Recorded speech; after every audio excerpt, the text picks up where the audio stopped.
அந்த வகையிலே அதனுடைய தொடர்ச்சி, வாழ்வின் நோக்கத்தை அடையும் ரகசியம், அதனுடைய தொடர்ச்சியை இன்று நமக்கு அளிக்க இறை சாதனை மார்க்கத்தின் இறைமதன் ஐயா அவர்களை அன்புடன் அழைக்கின்றோம்.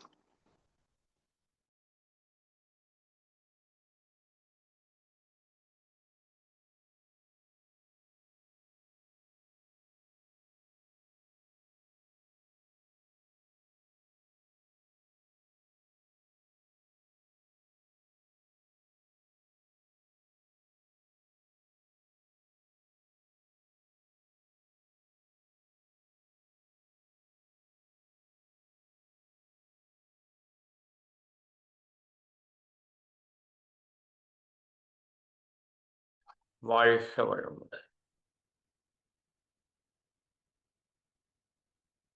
வாழ்க.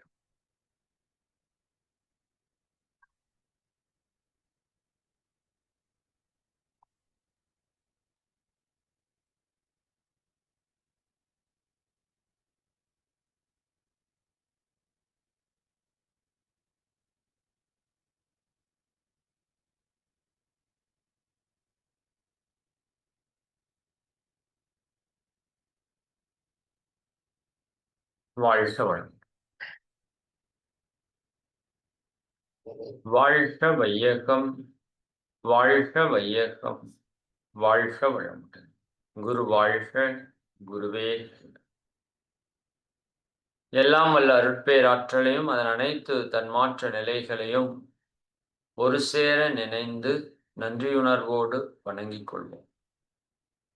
ஆசான் அருட்தந்தை வேதாத்திரி மகரிஷி அவர்களே நம்மோடு சூக்குமமாக நிறைந்திருந்து இன்றைய தெய்வீக நிகழ்வுகள் அனைத்தையும் மிக சிறப்பாக நிகழ்த்தி கொடுப்பாராம். வாழ்க வளம், வாழ்க வளம், வாழ்க வளமுடன். அன்பர்கள் அனைவருக்கும் வாழ்த்துக்கள், மகிழ்ச்சி. இப்ப வாழ்வினுடைய நோக்கம் என்ன என்பதை நாம் தெளிவாக தெரிந்து கொண்டோம் இல்லையா? நாம் எங்கிருந்து வந்தோம்? இறைநிலையிலிருந்து வந்திருக்கிறோம். அப்ப எதை நோக்கி பயணித்துக் கொண்டிருக்கிறோம்? அதே இறைநிலை நோக்கி தான் பயணிக்கிறோம். வீட்டிலிருந்து வெளியேறிய நாம் நம் வேலைகளை எல்லாம் முடிச்சுட்டு மறுபடியும் எங்க வர்றோம்? அந்த வீட்டுக்கே வரோம். நீங்க வெளியே ஏதாவது டூர் போயிருந்தீங்க அப்படின்னா, இப்ப நார்த் இந்தியாவில் ஒரு 10 நாள் 15 நாள் டூர் போன அனுபவம் உங்களுக்கு இருந்தா, போறப்ப பயங்கர குஷியா போவோம் இல்லையா? ஒரு 4-5 நாட்கள் ரொம்ப சந்தோஷமா இருக்கும். அப்புறம் போக போக அங்க இருக்கிற உணவு, அதே ஒரே மாதிரியான உணவு நம்ம சாப்பிட சாப்பிட நம்ம தன்மையில கொஞ்சம் மாற்றம் ஏற்படும். அப்பதான் ஊரோட நினைப்பு வரும், வீட்டோட நினைப்பு வரும். சரிங்களா? இன்னும் 10 நாள் 12 நாள் ஆகும்போது எப்படா வீட்டுக்கு போவோம் அப்படின்னு ஆயிடும். சரிங்களா? இப்ப கடைசியா நம்ம வீட்டுக்குள்ள வந்து நிம்மதியா உட்காருவோம் பாத்தீங்களா? அப்போ ஒரு திருப்தி வரும் பாருங்க. அது மிகப்பெரிய திருப்தியா இருக்கும். நம்ம வீட்டுல நம்ம ரெகுலர் சாப்பாட்டுல அந்த சாம்பார் ரசத்தை வச்சு ஒரு வாய் சாப்பிடுவோம் பாத்தீங்களா? அது வந்து பேரானந்தமா இருக்கும்.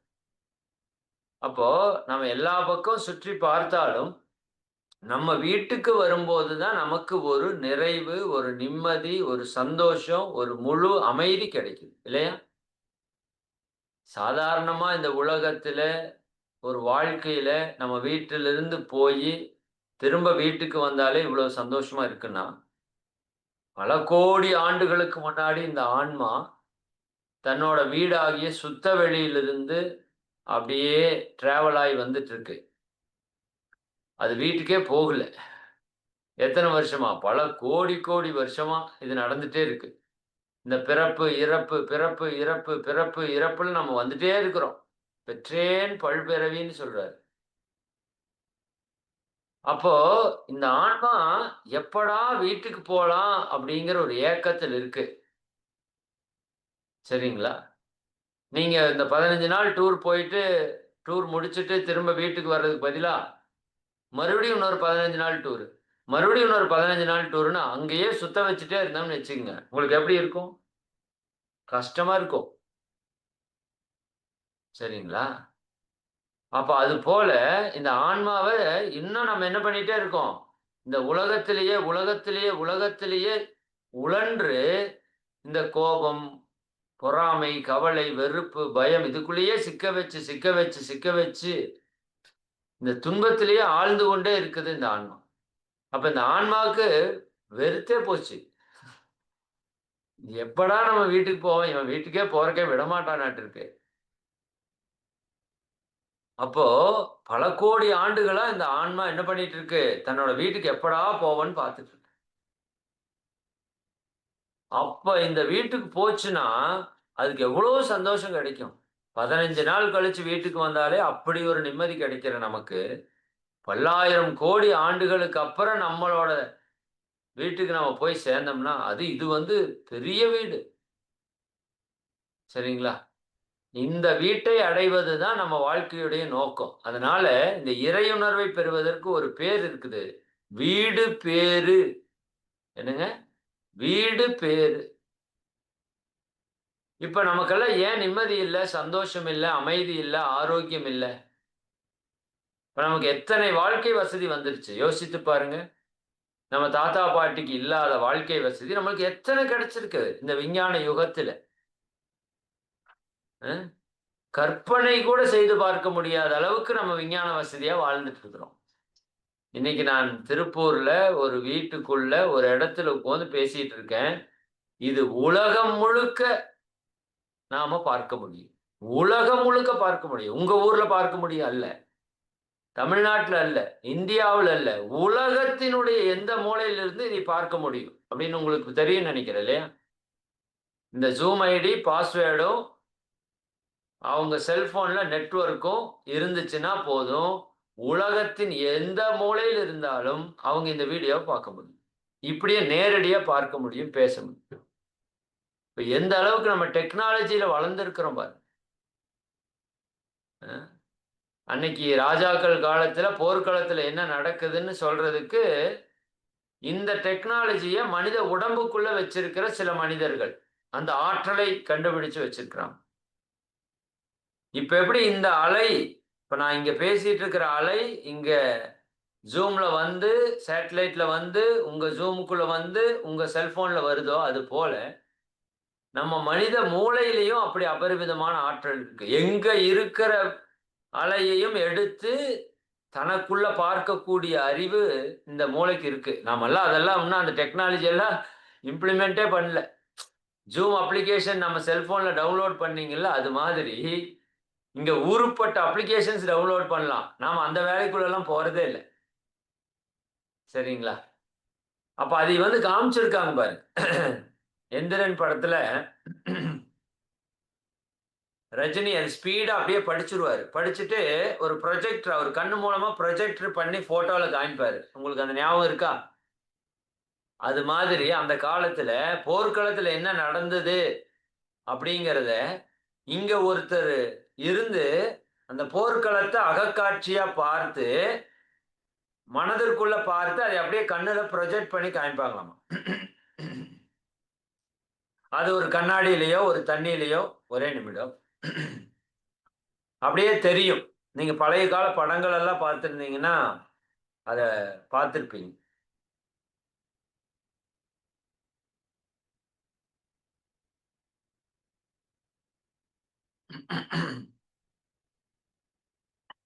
ரைட். அப்ப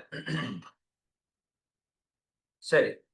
இப்ப நம்ம ஆன்மா பல கோடி ஆண்டுகளாக தன்னோட வீட்டை விட்டுட்டு வந்துருச்சு.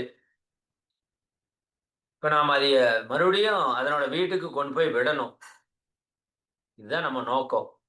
இப்போ கடல்ல இருந்து அப்படியே சூரிய ஒளியால அந்த கடல் நீர் அப்படியே ஆவியாகி மேல வருது. அப்படியே அது மேகங்கள் ஆகுது.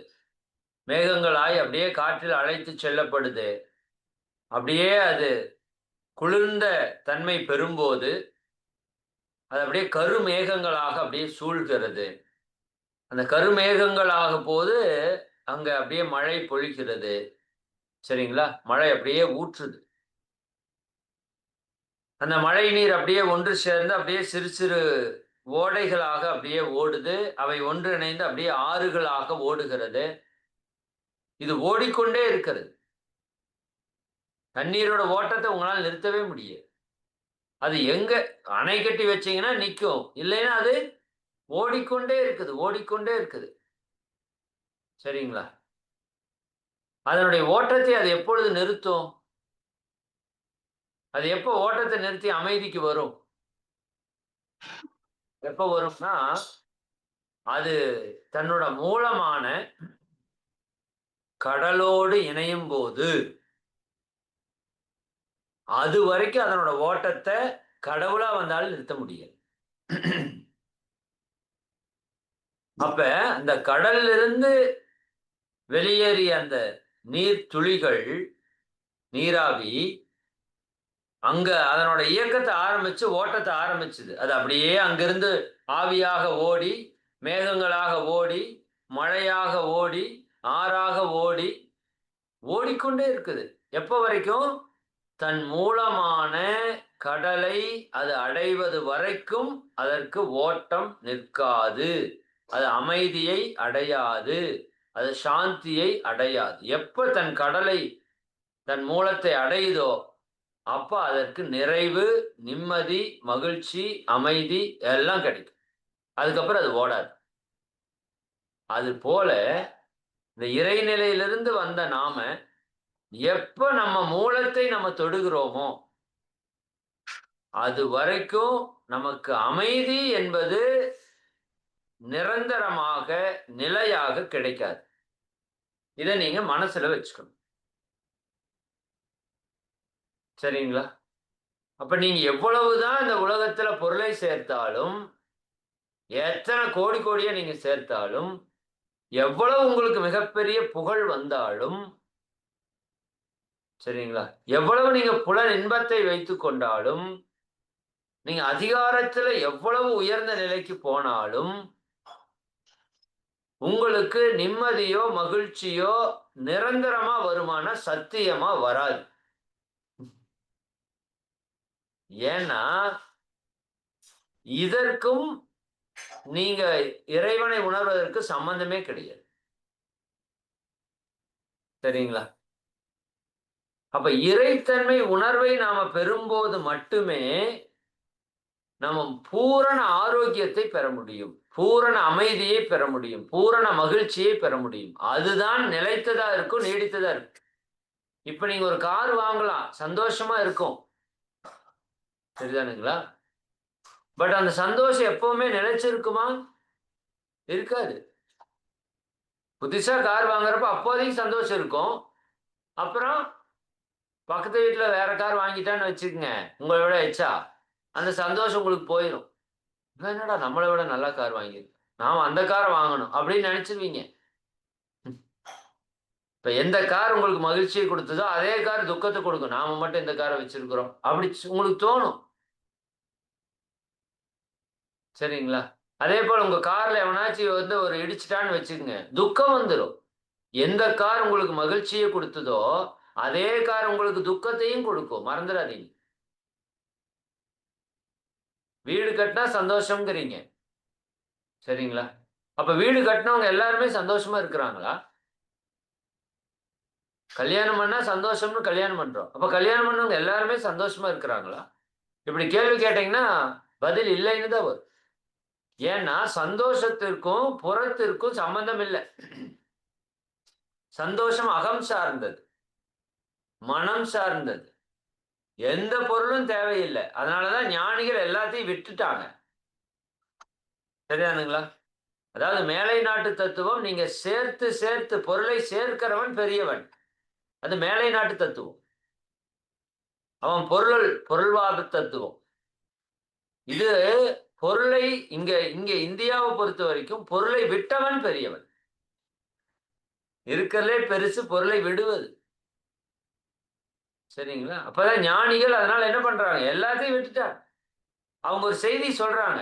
ஏப்பா என்கிட்ட பொருள் இல்ல, என்கிட்ட பணம் இல்ல, சரிதானே? என்கிட்ட வீடு, காடு, தோட்டம், தொரவு, நகை, நட்டு எதுவும் இல்ல. ஆனால் நான் மிகவும் சந்தோஷமாக இருக்கிறேன். இறை இன்பத்தோடு இருக்கிறேன். சரிங்களா? அப்போ இந்த ரஜினி கிட்ட ஒரு படம் முத்துங்கிற படத்துல ஒரு டயலாக் வச்சிருப்பாரு கே.எஸ். ரவிக்குமார் சார். ஐயா, நான் உங்கள வந்து ஒரு வருஷத்துக்கு முன்னாடியோ, பல வருஷத்துக்கு முன்னாடியே வந்து பார்த்தேன். அந்த வயசான ரஜினிய பார்த்து ஒருத்தர் வந்து சொல்லுவார். இப்ப என்னோட தொழில் எல்லாம் பயங்கரமா பெருகிருச்சு. என்கிட்ட இல்லாததே எதுவுமே இல்ல. எல்லாமே என்கிட்ட இருக்குது. அப்படின்னு சொல்லிட்டு அந்த பணத்தட்ட கொண்டாந்து அவர்ட்ட குடுப்பாரு. எல்லாமே எனக்கு இருக்குது. அப்படின்னு சொல்லிட்டு அப்ப ஒரு டயலாக் வரும். அப்படியா? அப்புறம் எதுக்கு இங்க வந்த? இந்த மனசுல மட்டும் நிம்மதியே வரமாட்டேங்குது சாமி அப்படின்னு கேட்பாரு. பெரிய பணக்காரர், கோடீஸ்வரர். மனசுல மட்டும் நிம்மதியே வரமாட்டேங்குது. எப்படிடா வரும்? எப்படி வரும்? சரிதானே? சம்பாரி, நல்லா சம்பாரி, பணம் சேரு. உனக்கு தேவைக்கு வச்சுட்டு, மத்தது எல்லாருக்கும் குடு. அப்போ உனக்கு ஒரு நிம்மதி வரும். போ அப்படின்னு சொல்லுவாரு. இந்த பணத்த எடுத்து எல்லாருக்கும் குடுத்துட்டு போ. இல்லாதவங்களுக்கெல்லாம் குடுத்துட்டு போ அப்படிம்பாரு. இப்ப நம்ம பணத்த சேர்த்துனா சந்தோஷம்னு நெனச்சுட்டு இருக்கோம். ஆனா உண்மையான சந்தோஷம் எங்க? பணத்த கொடுத்தா சந்தோஷம். அதான் ஈத்துவக்கும் இன்பம்னு சொன்னாங்க. ம். ஈத்து உவக்கும் இன்பம். "அறியார்கொல் தாமுடைமை வைத்திலக்கும் அன்கணவர்" என்று ஒரு குறள். சரி, அந்த கொடுக்கறதுல ஒரு சந்தோஷம் வருது பாருங்க. அது எதுலயுமே வராது. ஐயா சொன்னாங்க போன வாரம் நான் பேசினப்போ, ஆக்சுவலா எங்க அம்மாவுக்கு அந்த அன்னைக்கு அ நினைவு நாள். எங்க அப்பா வீட்ல போய் சாமி கும்பிட்றதுக்கு இங்கருந்து காலையில கிளம்பி போறோம். அந்த நேரத்துல ஆன் தி வேல டிராவல்லயே பேசிட்டு போன ஸ்பீச் அது. ஏன் அப்படி பேசுனா என்ன இருக்கு? பேசுனா எனக்கு ஒரு நிறைவு, எனக்கு ஒரு சந்தோஷம், எனக்கு ஒரு திருப்தி, எனக்கு ஒரு அமைதி. இந்த ஆன்மாவுக்கு ஒரு திருப்தி. 4 பேருக்கு நல்லது செஞ்சுட்டோம். நம்மள நம்பி 300 பேர் வந்து உட்கார்றாங்க. அவங்களுக்கு ஏதாவது நல்லது எனக்கு ஒரு வாய்ப்பு. இது எத்தன பேருக்கு இப்படி வாய்ப்பு கிடைச்சிருக்கு? இத்தன ஆன்மாக்கள் உட்கார வச்சு, இந்த ஞானத்த போதிக்கிறதுக்கான வாய்ப்பு எத்தன பேருக்கு கிடைச்சிருக்கு? சரிதானுங்களா? இதுக்கு நீங்க புண்ணியம் பண்ணியிருக்கீங்களா என்னன்னு தெரியல. நான் புண்ணியம் பண்ணியிருக்கணும். அதான் உண்மை. விவேகானந்தர் சொல்லுவாரு, பிச்சைக்காரருக்கு பிச்சை போடுறதுக்கு நாம எப்படி போடுறோம்? இந்தா அப்படின்னு போடுறோம். ஆக்சுவலா அப்படி போடக்கூடாது. சரிதானா? ஏன்னா நாம போடுறது காசையோ, பணத்தையோ, சாப்பாட்டையோ போடுறோம். இல்லையா? அப்படித்தானே? நாம காசையோ, பணத்தையோ, சாப்பாட்டையோ போடுறோம். ஏதோ ஒண்ணு போடுறோம். பட் மாறாக அவர் நமக்கு என்ன போடுறாரு தெரியுமா? ஷாக் ஆயிருவீங்க தெரிஞ்சா. நீங்க கொடுப்பது காச. சரிதானே? உங்ககிட்ட இருந்து காசு போகுது. அவர் காசை பெற்றுக் கொள்கிறார். அல்லது சாப்பாட்டை பெற்றுக் கொள்கிறார். மாறாக உங்களிடம் போவது பாவம். பாவம். நீங்கள் பெறுவது புண்ணியம். அப்ப நான் கொடுப்பது காசு, அவர் கொடுப்பது புண்ணியம்.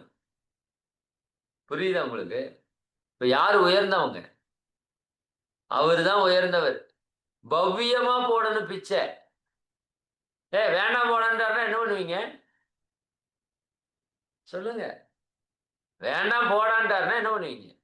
உங்களுக்கு புண்ணியம் செய்யற வாய்ப்பு இல்ல.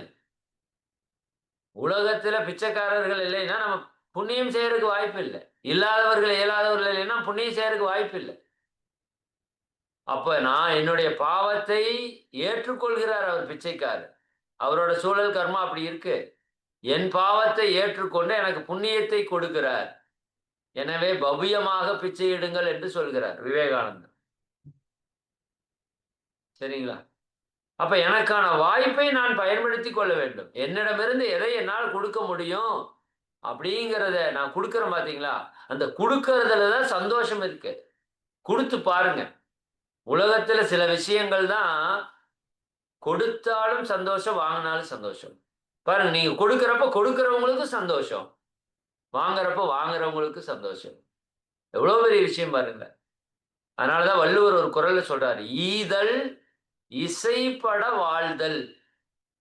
இந்த 2 தான் மனசுல வச்சுக்கோங்க. உங்க வாழ்க்கை முழுமை ஆகணும்னா இந்த 2டே விஷயம். ஈதல் இசைப்பட வாழ்தல். அதுவல்லது ஊதியம் இல்லை உயிர்க்கு. அடிச்சா நெத்தி அடி. நீ உயிர் வாழ்றதுக்குன்னு ஒரு ஊதியம் இருக்குன்னா, சரிதானே? என்ன தெரியுமா? ஈதல். அதனாலதான் விவேகானந்தர் அவங்க அம்மா வந்து சொல்லுவாங்களாமா, சாப்பிட்றதுக்கு வர்றப்ப கேட்பாங்களாமா, நைட்டு சாப்பிட்றதுக்கு வர்றப்ப, சாயங்காலம் சாப்பிட்றதுக்கு வர்றப்ப, இன்னைக்கு யாராவதுக்கு நீ உதவி செய்தியா அப்படின்னு கேட்பாங்களாமா. அவர் ஏதோ ஒரு உதவி கண்டிப்பா டெய்லி செஞ்சிருவார். செய்யல அப்படின்னா என்ன பண்ணுவாங்களாமா, சாப்பாடு போட மாட்டாங்க. இங்க வா, அந்த மரத்துக்கு போய் ஒரு 10 குடம் தண்ணி ஊத்திட்டு வா, அப்புறம் வா சாப்பாடு போடுறேன்னு சொல்லுவாங்க. சும்மா விவேகானந்தர் உருவாகல. புவனேஸ்வரி அம்மான்னு ஒரு அம்மா இருந்தாங்க. ஞானத்தினுடைய வடிவம். அவங்களால உருவானவர் தான் விவேகானந்தர். அப்ப என்ன பண்ணுவாங்கன்னா, யாரோ ஒருத்தருக்கு போய் 4 நல்லது செஞ்சுட்டு வா. ஏதாவது செடிக்கு ஒரு 10 குடம் தண்ணியாவது ஊத்து. அப்புறம் வா. ஏன்னா அந்த ஈதல் இருக்குல்ல, அதுதான் உன்னோட உயிருக்கு ஊதியம். இந்த உயிர் இறைவனை உணர்வதற்கான செயல் எங்க நடக்குதுன்னா, பிறருக்கு உதவுதல்ல நடக்குது. ஈதல், இசைபட வாழ்தல். இசைபட வாழ்தல்னா, இந்த இயற்கைக்கு இசைந்து வாழ்வது. இயற்கைக்கு இசைந்து வாழ்வதுன்னா என்னவோ இல்ல. பசித்து சாப்பிடுவது. தூக்கம் வர்றப்ப தூங்குறது. யூரின் டாய்லெட் வர்றப்ப போறது. சரிங்களா? கண்ணு எரிய எரிய டிவி பார்க்காம, செல்போன் பார்க்காம இருக்கிறது. வயிறு வலிக்கிற அளவுக்கு திங்காம இருக்கிறது. தேவைக்கு வாழ்வது. இதுதான் இசைபட வாழ்வது. இறை வழிபாடுனா ஏதோ இறை வழிபாடு இல்ல. நீங்க எங்கேயாவது போய் சாமி கும்பிடணும்னு அவசியம் இல்ல. மகரிஷி சொல்றாங்க. இறைவன் எங்க இருக்கிறான்? எங்கும் இருக்கிறான். உனக்குள் இருக்கிறானா? சத்தியமாக இருக்கிறான். சரி, அவன் இல்லாத இடமே இல்ல. அப்ப எனக்குள்ள இருப்பானா இல்லையா? கண்டிப்பா இருப்பான். அவன் என்ன பண்ணிட்டு இருக்கிறான்? உங்களுடைய செயலுக்கு விளைவை கொடுத்துக் கொண்டிருக்கிறான். நம்முடைய ஒவ்வொரு செயலுக்கும் விளைவாக வருவது இறைவனே. அதனால இறைவனை எங்கேயும் நீங்க போய் தேட வேண்டாம். 4 இட்லி சாப்பிட்டீங்களா, சந்தோஷமா வர்றான்ல, அவன் தான் இறைவன். 7 இட்லி சாப்பிட்டீங்களா, துக்கமா வர்றானா, அவன் தான் இறைவன். சரிங்களா? இறைவன் எங்கேயோ இல்ல. உங்களுக்குள்ளேயே இருந்து ஒவ்வொரு செயலுக்கும் விளைவை கொடுத்துக் கொண்டே இருக்கிறான். இப்ப ஒரு ஸ்பீச் கேட்கறீங்களா, ஒரு சந்தோஷம் வருதுல்ல, அதுதான் இறைவன். சரிங்களா? சரி, அது வேற டாபிக், அதுக்குள்ள போ வேண்டாம். அப்ப நான் என்ன சொல்றேன்னா, ஈதல், இசைபட வாழ்தல், இதுதான் நம்ம உயிருக்கான ஊதியம். அப்ப இந்த உயிருக்கான ஊதியத்தை நீங்க பெறும்போதுதான் இறையுணர்வை பெற முடியும். சரிங்களா? அப்ப அந்த இறையுணர்வை பெறும்போது மட்டுமே நீங்கள் நிலைத்த, நீடித்த அமைதியை, ஆனந்தத்தை பெற முடியும்னு முடிவு பண்ணிடணும். இதுக்கப்புறம் நோ டிஸ்கஸ். சிந்திச்சு தெளிவு பெறுங்க. நான் சொன்னது அப்படியே ஏத்துக்கணும் இல்ல, சிந்திச்சு பாருங்க. இப்ப எத்தனையோ நம்ம பணத்துல பார்த்துட்டோமே. ஜெயலலிதா அம்மா இல்லாததுக்கு, அந்த அம்மாவுக்கு இல்லாத பணமா, அவங்களுக்கு இல்லாத புகழா, அவங்க கிட்ட இல்லாத அதிகாரமா, யோசித்து பாருங்க. புரியுதா? நிறைவு வந்துருச்சா? வந்திருக்காது. ஏன்னா நிறைவு என்பது பொருள் சார்ந்தது அல்ல. உங்கள் மனம், அகம் சார்ந்தது. சரிங்களா? அப்ப உங்களுக்கு முழு நிறைவு வரணும்னா, அதுக்குன்னு பொருள் சேர்த்த வேண்டாம்னு நான் சொல்லல. பொருளுக்கும் உங்க மன அமைதிக்கும் சம்பந்தம் இல்லைன்னு புரிஞ்சுக்கோங்க. ஃபர்ஸ்ட் அத புரியுங்க. அதுக்குன்னு பொருள் எல்லாம் வாங்க வேண்டாம், வைக்க வேண்டாம், சேர்க்க வேண்டாம் நான் சொல்லல. புரிஞ்சுக்கோங்கன்னு சொல்றேன். பொருளுக்கும் உங்க வாழ்க்கையில நிம்மதிக்கும் சம்பந்தம் இல்ல. அப்படி இருந்திருந்தா பெரிய பெரிய பணக்காரர்கள் எல்லாம் நிம்மதியா இருந்திருக்கணுமே, மகிழ்ச்சியா இருந்திருக்கணுமே, சந்தோஷமா இருந்திருக்கணுமே. அவங்க தானே கஷ்டப்படுறாங்க. இக்கரைக்கு அக்கறை பச்சைமாங்க. இங்கிருந்து அங்க பார்த்துட்டு இருந்தா அது சந்தோஷமா இருக்கிற மாதிரி தெரியும். பட் அங்க போய் நின்னு பார்த்தா இது சந்தோஷமா இருக்கிற மாதிரி தெரியும். இக்கரைக்கு அக்கறை பச்சை. சரிதானா? பணக்காரர்ட்ட போய் கேட்டா அவரு சொல்லுவாரு, கம்முன்னு நான் ஏழையாவே நிம்மதியா சாதாரண வேலைக்கு போய் நல்லா இருந்தேன்ப்பா. இந்த பணம்னு ஒண்ணு வந்துருச்சு பாருப்பா, படாத பாடு. சரிதானா? இந்த ஊர்லயே யார் ரொம்ப நிம்மதியா இருக்கிறவன்னு பார்த்தாங்களாமா. ஒரு சாதாரண ஏழை விவசாயி. தனக்கு இருக்கிற ஒரு சிறு காணி நிலத்தில நல்ல விவசாயம் பண்ணி, அப்படியே சந்தோஷமா இயற்கையோட இயற்கையா இருந்திருக்கிறார். எப்போ மகிழ்ச்சி தான் அவருக்கு. நிறைவு தான். அப்படி ஒரு வாழ்க்கை. ஆனா மிகச் சாதாரணமான விவசாயி. ஒரு ஏழை விவசாயி. அவரை பாராட்டி அந்த மன்னன் இந்த ஊர்லயே நீங்க தான் ரொம்ப சிறந்த மகிழ்ச்சியான நபர் அப்படின்னு சொல்லி, அவருக்கு ஒரு 1000 பொற்காசுகளை கொண்டு போய் குடுத்தாராம். 1000 பொற்காசு. சரிங்களா? 1000 பொற்காசு கொண்டு போய் குடுத்த உடனேயும், அவர் அதை வாங்கிட்டாரு. வாங்குன மனுஷனுக்கு அன்னைக்கே நிம்மதி போயிருச்சு. சந்தோஷம் போயிருச்சு. ஏன்னா இது பாதுகாக்கணுமே 1000 பொற்காச. இது எப்படி பாதுகாக்கிறது? எவனாச்சும் வந்து திருடிட்டான்னா என்ன பண்றது? சரி இத வச்சு அடுத்து என்ன பண்றது? இது எப்படி 1000த்த 2000 ஆக்குறது? எப்படி செலவு பண்றது? என்ன பிசினஸ் பண்றது? நிம்மதியே போச்சு. கொஞ்ச நாள் இதெல்லாம் வச்சுட்டு அப்புறம் அனலைஸ் பண்ணி பார்த்தாராமா. ஏன்டா நம்ம நிம்மதியா இல்ல? இந்த ஊர்லயே சந்தோஷமானவன் நமக்கு ஒரு பட்டம் குடுத்து தான்டா இத குடுத்தாங்க. அப்ப இது வந்ததுக்கு அப்புறம் தானே நிம்மதியே போச்சுன்னு கொண்டு போய் அத்தனையும் கொண்டு போய் ராஜாட்ட இந்தா சாமி நீயே வச்சுக்கோ. இது வந்ததுலருந்து எனக்கு நிம்மதியே போயிருச்சு. சரியா? இது புரிதல் இருக்கிறவன் சொல்லுவான். ஆனா இந்த உலகம் என்ன நெனைக்குது? பணத்துல உயர்ந்துட்டா போதும் நம்ம வாழ்க்கையில ஜெயிச்சிடலாம். அப்படின்னு நெனைச்சு தான் இந்த உலகம் ரேஸ்ல ஓடுற மாதிரி ஓடுது. தின்னும் திங்காம, தூங்கியும் தூங்காம, உறவுகள பார்த்தும் பார்க்காம ஓடுது, ஓடுது, ஓடுது. இப்ப நாம ஓடுவீங்க பாருங்க. இப்ப மணி என்னாச்சு? 6:42, 7 வரைக்கும் இருப்பீங்க. 7 மணிக்கு வீட்ல அப்படியே பரபர பரபரன்னு எல்லா வேலையும் நடக்கும். 8 மணிக்கு ஓடுறோம், ஓடுறோம். வேலைக்கு ஓடுறோம். பொருள் இல்லாருக்கு இவ்வுலகம் இல்லை. அதுக்கு நீங்க இன்னைக்கு வேலைக்கு வேண்டாம்ன்னு நான் சொல்லல. வேலைக்கு போங்க. கட்டாயமா போகணும். இல்லாட்டி பூவாக்கு என்ன பண்றது? அப்புறம் பிச்சை தான் எடுக்கணும். சரிதானே? பொருள் கண்டிப்பா வேணும். சாப்பாடு வேணுமா? பொருள் வேணும். துணி வேணுமா? சரிதானே? நீங்க போய் துணி கடையில போய், "சார் நான் ரொம்ப நல்லவன். பற்றுக்கள் எல்லாம் இல்லாதவன். சரிதானுங்களா? எனக்கு ஒரு துணி குடுங்கன்னா காதோட போடுவான் போடான்ருவான். சரிதானே? துணி வாங்கணுமா? காசு வேணும். வீடு வேணுமா? வேணும். வாடகை குடுக்கணுமா? காசு வேணும். ஏன் இந்த செல்போன் ரீசார்ஜ் பண்ணணுமா? செல்போன் வாங்கணுமா? காசு வேணும். சரிதானே? பொருள் இல்லாருக்கு இவ்வுலகம் இல்லை. ஆனால் பொருள் மட்டுமே வாழ்க்கை இல்லை. வாழ்க்கைக்கு பொருள் தேவை. வாழ்வதிலும் பொருள் தேவை. 2யும் மனசுல வச்சுக்கோங்க. வாழ்க்கைக்கு பொருள் தேவை. உங்க வாழ்க்கைக்கு தான் பொருள் உதவணுமே தவிர, பொருளுக்கு நீங்கள் உதவியாக மாறிவிடக் கூடாது. சரிதானுங்களா? உங்க உடம்ப நல்லா வச்சுக்கிறதுக்கு தான் சாப்பாடே தவிர, சாப்பாடு உங்க உங்க உடலை அழிக்கிற அளவுக்கு சாப்பிடக்கூடாது. மனசு உங்களுக்கு வேலை செய்யணுமே தவிர, மனசுக்கு நீங்க வேலை செய்யக்கூடாது. நீங்கள் வாழ்க்கையை வாழணுமே தவிர, வாழ்க்கை உங்களை ஆக்கிரமித்து வாழக்கூடாது. நீங்கள் நேரத்தை பயன்படுத்தணுமே தவிர, நேரம் உங்களை பயன்படுத்தக்கூடாது. நீங்கள் செல்போனை பயன்படுத்தணுமே தவிர, செல்போன் உங்களை பயன்படுத்திட்டு கொண்டிருக்கக் கூடாது. இன்ஸ்டாகிராமும், ஷார்ட்ஸும், ரீல்ஸும், வாட்ஸ்அப்பும், ஃபேஸ்புக்கும் தானே நம்ம வாழ்க்கையை பயன்படுத்திட்டு இருக்கு. சிந்திச்சு பாருங்க. நாம் அடிமையாக இருக்கிறோம். அப்புறம் பொருள் என்பது தேவைதான். மாற்று கருத்து அல்ல. ஆனால் பொருளை மட்டுமே வைத்துக்கொண்டு நான் நிறைவாயிருவேன், அமைதியாயிருவேன், நிம்மதியாயிருவேன். என் பையனை நல்லா படிக்க வச்சு, நல்லா சம்பாதிக்க வச்சுட்டா அவன் சந்தோஷமா இருப்பான். சத்தியமா வாய்ப்பே இல்ல. இன்னைக்கு நீங்க 10 ஆண்டு காலம், 20 ஆண்டு காலம் சம்பாதிக்கிற சம்பாத்தியத்தை உங்க பையன் 2 வருஷத்துல சம்பாதிச்சுருவான். இன்னைக்கு அவ்வளவு டெக்னாலஜி வளர்ந்து போச்சு. புரியுதா இல்லைங்களா? நீங்க 10 ஆண்டு காலம் வாய வயித்த கட்டி சம்பாரிச்ச சம்பாத்தியத்த, உங்க பையன் புள்ள வேலைக்கு போனா 2 வருஷம். மாசம் 1,00,000 2,00,000 சம்பளம். நீங்க வருஷம் ரூ. 1,00,000 சேர்த்ததுக்கு படாத பாடுபடுவீங்க. அவன் மாசம் ரூ. 1,00,000 எடுத்து வச்சுட்டு போயிருவான். நீங்க 12 வருஷம் உழைச்சத அவன் 12 மாசத்துல எடுத்து வச்சுட்டு போயிருவான். பொருள் ஒரு பெரிய விஷயமே அல்ல. நீங்க புரிஞ்சுக்க வேண்டியது என்னன்னா, பொருள் இருக்கிறவங்க எல்லாம் சந்தோஷமா இருக்கிறாங்களா? சரியா? இல்லையே! அவனுக்கு தானே ஊர்ப்பட்ட கஷ்டம். இன்னும் பிரச்சனைகள் அதிகம்.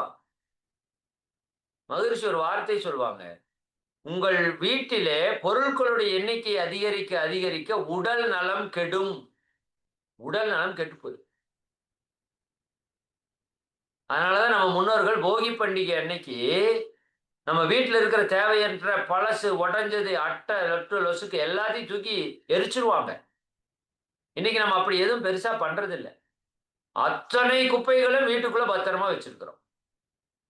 குப்பை தொட்டி போல சிலர் வீடு இருக்கிறத பார்க்க முடியும். கோவில் போல இருக்க வேண்டிய வீடு குப்பை தொட்டி போல வச்சிருக்கிற, உடஞ்சது, பழசு, யூஸ் பண்றது, யூஸ் பண்ணாத எல்லாம் கிடைக்கும். சரிங்களா? அப்ப பொருட்களோட எண்ணிக்கை குறைய குறைய உடல் ஆரோக்கியம் பெருகும். சரிங்களா? ஸ்பேஸ் அதிகமா இருக்கணும் உங்க வீட்டுல, பொருள் கம்மியா இருக்கணும். தேவையில்லாத பொருளெல்லாம் எடுத்து கொடுத்துருங்க. அதே போல நபர்களுடைய எண்ணிக்கை அதிகரிக்க அதிகரிக்க உங்க வாழ்க்கையில சுதந்திரம் போயிடும். அதனால எல்லாருமே தனி கொடுத்தம் போயிருக்கு. இன்னைக்கு எல்லாரும் அப்படித்தான் இருக்கிறோம். கூட்டு குடும்பம் எல்லாம் அவனுக்கு செட் ஆகாது. ஏன்னா அம்மா ஒண்ணு நினைப்பாங்க, அப்பா ஒண்ணு நினைப்பாங்க, பையன் ஒண்ணு நினைப்பான், மனைவி ஒண்ணு நினைப்பாங்க, பிள்ளை ஒண்ணு நினைக்கும். சரிதானா? உங்களோட சுதந்திரமா நீங்க இருக்க முடியாது. நீங்க எங்காச்சும் போலான்னா வைக்கலான்னா பண்ண முடியாது. உங்க சுதந்திரம் பறி போயிடும். நிறைய பேரோட கூட்டா இருந்தா. மூன்றாவது சொல்ற பாருங்க, அதான் ரொம்ப முக்கியம். இதெல்லாம் பொன் எழுத்துல பொறிச்சு வச்சு நம்ம வீட்டுல வைக்கணும். நீங்கள் பாதுகாக்கப்பட வேண்டிய சொத்தின் எண்ணிக்கை அதிகரிக்க அதிகரிக்க அதிகரிக்க மன நிம்மதி போய், சொத்து இல்லைன்னு உங்களுக்கு நிம்மதி இல்லைல.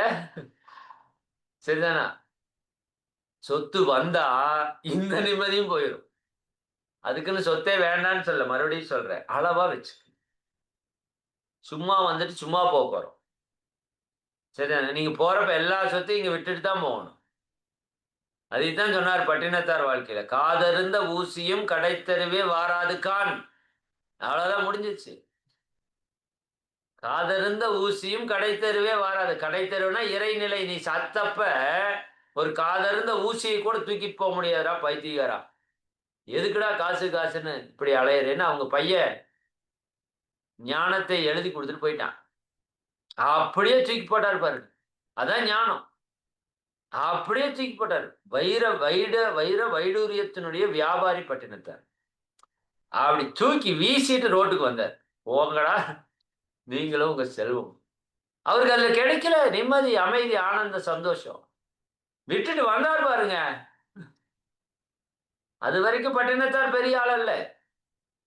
அதுக்கு நீங்க எல்லாத்தையும் தூக்கி போட்டு வீதிக்கு வாங்கன்னு சொல்லல. சரிதானா? நீங்க வச்சுக்கோங்க. சரிங்களா? பட் அதுல அளவோட வச்சுக்கோங்க. இருக்கிறது இல்லாதவங்களுக்கு கொடுங்க. அங்கதான் வாழ்க்கையினுடைய தத்துவமே இருக்குது.